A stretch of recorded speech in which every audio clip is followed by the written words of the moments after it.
एक दफा का वाकया है कि सैयदना उमर फारूक रजी अल्लाह ताला अन्हु जो हैं वो खुद सदके के ऊंटों को तेल मल रहे थे, यानी उनकी खिदमत कर रहे थे। हाकिम वक्त अमीरुल मोमिनीन खुद जो है वो सदके के ऊंटों की खिदमत कर रहे थे, उनको तेल मल रहे थे। एक शख्स ने कहा कि अमीरुल मोमिनीन ये काम आप किसी गुलाम से ले लें। अल्लाह अकबर। तो हजरत उमर फारूक रज़ी अल्लाह तआला ने जवाब दिया, जो शख्स मुसलमानों का वाली होता है वो उनका गुलाम होता है।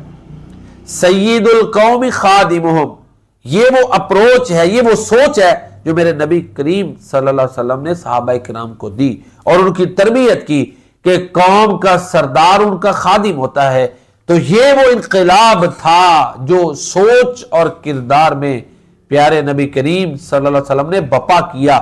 इसीलिए तो हिंदू शायर ने कहा ना, खुद ना थे जो राह पर रहबर बन गए, ये क्या नजर थी जिसने मुर्दों को मसीहा कर दिया।